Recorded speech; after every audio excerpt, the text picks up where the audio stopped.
यहाँ पर मैक्सिमम लोगों को या तो इंजीनियर बनना होगा या तो डॉक्टर। इंडिया है ही ऐसा देश जहाँ इंजीनियर डॉक्टर से आगे ज्यादा कोई सोचता नहीं है, और अगर गलती से सोच भी लेता है तो वो सोसाइटी में इतना बड़ा मुद्दा बन जाता है, फिर बेचारा आदमी खुद ही सोचने लगता है कि मैंने कुछ और सोचा ही नहीं। लेकिन फ्रेंड्स, अब भी इंडिया उस मुकाम पर नहीं पहुंचा है जहाँ कोई नागरिक वॉलंटरली या फार्ट स्मेल की नौकरी करे। क्या ऐसा भी कोई जॉब होता है? जी हाँ, फार्ट स्मेलर चाइना में एक रियल प्रोफेशन है जिसकी एनुअल सैलरी है $50,000 पर ईयर, यानी कि ऑलमोस्ट 35 लाख रुपए प्रति साल। फार्ट स्मेलर का काम ही होता है लोगों के फार्ट सूंघना और बताना कि उन्हें पेट में कोई इन्फेक्शन तो नहीं है। यकीन नहीं होता ना? जब मुझे पता चला तो मुझे भी बिल्कुल यकीन नहीं हुआ। लेकिन इससे पहले कि आप चाइना भाग जाएं अपनी धनराशि बनाने के लिए, ये भी जान लीजिए कि एक फार्ट स्मेलर के लिए अल्कोहल और स्मोकिंग कम्प्लीटली वर्जित होता है। आज का ये वीडियो है ऐसे ही अजीबो गरीब जॉब्स के बारे में जिनका जॉब डिस्क्रिप्शन इतना अजीब है और कुछ केसेस में इतना वाहियात कि आप कभी इस नॉलेज के सदमे से ही उभर ना पाए, मगर इनकी सैलरीज इतनी ज्यादा है कि आपका सदमा आपकी आत्मा को लेकर जुपिटर पहुंच जाएगा। तो विदाउट एनी डिले चलिए शुरू करते हैं। Number 10, egg donor. क्या आपको कभी अपने परफॉर्मेंस पर गर्व हुआ है? तब शायद आप इस जॉब के लिए परफेक्टली क्वालिफाइड हैं। Egg donors basically sperm donor होते हैं जो कि उन औरतों को अपने स्पर्म डोनेट करते हैं जिनके पति इंपॉर्टेंट होते हैं या फिर किसी कारणवश उन्हें बच्चा नहीं दे सकते। हर डोनेशन के लिए इन डोनर्स को $10,000 से $12,000 मिलते हैं और इनकी एवरेज सैलरी $1,15,000 प्रति साल होती है, यानी इंडियन आंकड़ों में कन्वर्ट किया जाए तो 8 करोड़ पर ईयर। लेकिन फ्रेंड्स, ऑफ कोर्स डोनेट करने से पहले आपको रिगोरस मेडिकल टेस्ट क्लियर करने पड़ेंगे। यार जाहिर सी बात है, इतनी बड़ी रकम कोई ऐसे ही तो नहीं दे देगा। Number 9, line stander. अब आप सोच रहे होंगे कि वो एकदम सही है। ये लाइन स्टैंडर्ड्स आपके लिए एक लंबी लाइन में तब खड़े होंगे जब भी आप किसी कारणवश नहीं खड़े हो सकते हैं। सेल के टाइम पर या फिर किसी गवर्नमेंट ऑफिस के बाहर लोगों को घंटों तक खड़ा रहना पड़ता है, और कभी कभी तेज बारिश में या कड़कती धूप और गर्मी में। ऐसे में आप एक लाइन स्टैंडर को हायर कर सकते हैं जो आपके लिए आपकी तकलीफ झेलेगा, और एक लाइन स्टैंडर को इस तकलीफ के लिए तनख्वाह भी कम नहीं मिलती। लाइन स्टैंडर्ड्स की एवरेज सैलरी होती है $1,000 प्रति हफ्ता या अराउंड $52,000 पर ईयर, जो इंडियन आंकड़ों में होता है 36 लाख रुपए per year. Number 8, armpit sniffer. ये दुनिया को आखिर क्या हो गया है? असल में ये जॉब करने वाले एम्प्लॉइज डिओड्रेंट मैन्युफैक्चरर्स के लिए बहुत इंपॉर्टेंट होते हैं। आर्मपिट स्निफर डिओड्रेंट्स की इफेक्टिवनेस टेस्ट करने के लिए लोगों के आर्मपिट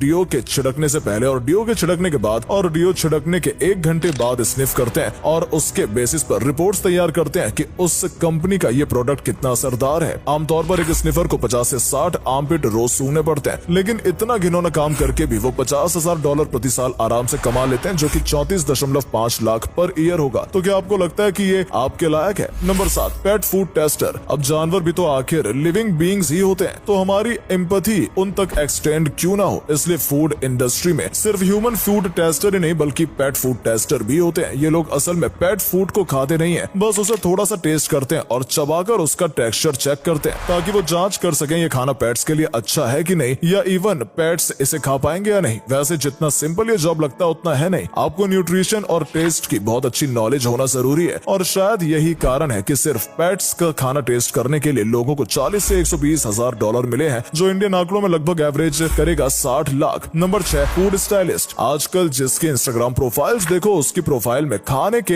एस्थेटिक्स फोटो जरूर मिलेंगे, भले ही वो $10 का मैगी क्यों ना हो। अगर आप भी उनमें से एक हैं और इंजीनियरिंग जैसे बोरिंग जॉब नहीं करना चाहते तो चलिए अपने हाथ के फूड स्टाइलिस्ट बनने में अपना हाथ आजमाएं। बड़े और फैंसी होटल्स में आपने देखा होगा कि सिर्फ खाना स्वाद में ही अच्छा नहीं होता, बल्कि उसकी प्रेजेंटेशन भी ऐसी होती है कि देखकर ही पेट और मन भर जाए। खाने को प्लेट पर सजाना ही फूड स्टाइलिस्ट का काम होता है, और ये काम कोई ऐसा भी नहीं है जिस काम के लिए प्रोफेशनल्स को एक दिन के $500 तक मिलते हैं, यानी $40,000 से भी ज्यादा प्रतिदिन सिर्फ खाने को सजाने के लिए। नंबर 5, एम्ब्लेमर्स। अपने मूवीज में या शायद अपने आस पड़ोस में ही क्रिश्चियंस के फ्यूनरल देखे होंगे। क्रिश्चियन रिलीजन में बॉडीज को बरी करने से पहले तक ढका नहीं जाता है, और जितने लोग फ्यूनरल में आते हैं वो सब उस बॉडी को देख सकते हैं। कोई एक लाश को देखकर डरे ना, इसके लिए एम्ब्लेमर्स हायर किए जाते हैं जिनका काम होता है उस लाश को अच्छे कपड़े पहनाना, उनका मेकअप करना और उस पर इतर लगाना ताकि वो लाश ना लगे। और इस काम में स्टार्टिंग सैलरी ही $45,000 यानी कि 31 लाख रुपए पर एनम है। अगर आप एक प्रोफेशनल एम्बेलर है तो ये फिगर $64,000 से भी ज्यादा तक बढ़ जाता है। Number 4, paper towel sniffer. Armpit sniffer देख लिया, अब ये पेपर टॉवल स्निफर कौन सी बला है? तो फ्रेंड्स, ये आर्मपिट स्निफर जितनी डिस्कस्टिंग तो नहीं है, बट इस जॉब से ज्यादा डिफिकल्ट जरूर है। Paper towel ideally order less होने चाहिए। जैसे आपने किसी पेपर टॉवल को यूज करते हुए ये जरूर नोटिस किया होगा कि फिर चेहरे पे यूज करते हो तो अच्छा स्मेल करना जरूरी है। अब ये इंश्योर करने के लिए ये पेपर टॉवल्स में से सच में कोई स्मेल नहीं आ रही है, कंपनीज पेपर टॉवल स्निफर को हायर करती है। इन लोगों के पास एक बहुत ही तेज और high tend sense of smell होता है, जिसका इस्तेमाल करके वो ये जांचते हैं कि पेपर टॉवल में कोई स्मेल तो नहीं आ रही है। और इस काम के लिए सिर्फ पेपर टॉवल को सूंघने के लिए उन्हें हर साल $52,000 यानी 36 लाख रुपए से भी ज्यादा मिलते हैं। अब मैं जानता हूँ आप में से बहुत से लोग बोलेंगे काश भगवान ने भी मुझे एक अच्छी नाक दी होती। Number 3, crime scene cleaner. जब क्राइम सीन्स होते हैं तो खून होता है और इस खून को बाकी की गंदगी को हटाना भी पड़ता है। क्या आपने कभी देखा है कि कोई क्राइम को होने के बाद उस जगह को वैसे का वैसे ही छोड़ दिया जाता है? नहीं, राइट वेल, कोई ना कोई तो ऑब्वियसली उस जगह को साफ करता है और इस काम के लिए स्पेशल क्राइम सीन क्लीनर्स को हायर किया जाता है, जिनका काम ही क्राइम सीन्स को साफ करना होता है। वो न सिर्फ खून के आसपास की गंदगी को साफ करते हैं बल्कि पूरे एरिया को स्टेरिलाइज और डिसइंफेक्ट करके इंश्योर करते हैं कि कोई जर्म्स या बीमारियां ना फैले। वो ये भी इंश्योर करते हैं कि जहाँ क्राइम हुआ था वो जगह बिल्कुल वैसे ही लगे जैसे वो क्राइम से पहले लगती थी। और इस साफ सफाई करने के लिए उन्हें हर साल $80,000 या 55 लाख रुपए से भी ज्यादा मिलता है। Number 2, body part models. हम हमेशा दूसरों की बॉडी या अपनी बॉडी को ऐसा फूल देखते ही हैं, कभी उनसे इंडिविजुअल एक्सपेक्ट के ऊपर ध्यान नहीं देते। शायद वो लड़की बहुत ही मोटी है लेकिन उसके पैर बहुत सुंदर हो, या हो सकता है वो आदमी बहुत ही भद्दा हो लेकिन उसके बाल बहुत ही अच्छे हो। हम लोग बॉडी शेमिंग ही करते रह जाते हैं और वहाँ ऐसे लोग अपने उस एक परफेक्ट बॉडी पार्ट को लेकर कॉस्मेटिक और अन्य कमर्शियल प्रोडक्ट कंपनीज के पास पहुंच जाते हैं, जो सिर्फ उस शरीर के हिस्से से रिलेट प्रोडक्ट्स मैन्युफैक्चर करती है और जिन्हें इन प्रोडक्ट्स को एडवर्टाइज करने के लिए ऐसे लोग चाहेंगे जिनके शरीर का वो हिस्सा बहुत ही सुंदर हो। और सुंदर आंखें मतलब काजल और मस्करा की एडवर्टाइजमेंट, सुंदर हाथ मतलब लोशन या चूड़ियों की advertisement, and the list is endless. और सिर्फ इस काम के लिए मॉडल्स को हर दिन 5,000 से भी ज्यादा मिलते हैं। फ्रेंड्स, अब किसी को भी बॉडी शेम करने से पहले 100 बार सोचना होगा कि क्या पता वो तुमसे 3 गुना ज्यादा पैसे कमाने की क्षमता रखता हो। Number 1, professional smuggler. अब हर किसी के पास तो सीने से लगाने वाले नहीं होते ना। लोग कहा करते थे कि पैसा सब कुछ खरीद सकता है लेकिन सुकून और खुशी नहीं खरीद सकता। टर्न्स आउट अब वो भी प्रॉब्लम सॉल्व हो चुकी है। तो थोड़े प्यार की जरूरत है तो आप सीने से लगाने वाले को हायर कर सकते हैं। ये स्नगल आपके साथ घंटों स्नगल करने को तैयार है और इसके अलावा ये आपकी बात भी सुनेंगे, आपसे हमदर्दी भी जताएंगे और आपको वो सेंस ऑफ कंफर्ट देंगे सिर्फ एक इंसान से ही आपको मिल सकता है, provided you pay them well. बिल्कुल प्रोफेशनल स्नगल्स लगभग साल में $7 लाख यानी 5 करोड़ रुपए से भी ज्यादा कमाते हैं सिर्फ लोगों को हक करने के लिए इतने पैसे। और हाँ, इन स्नगलर्स को भी ट्रेनिंग लेनी पड़ती है कि लोगों से प्यार से कैसे बात करने की टेक्निक भी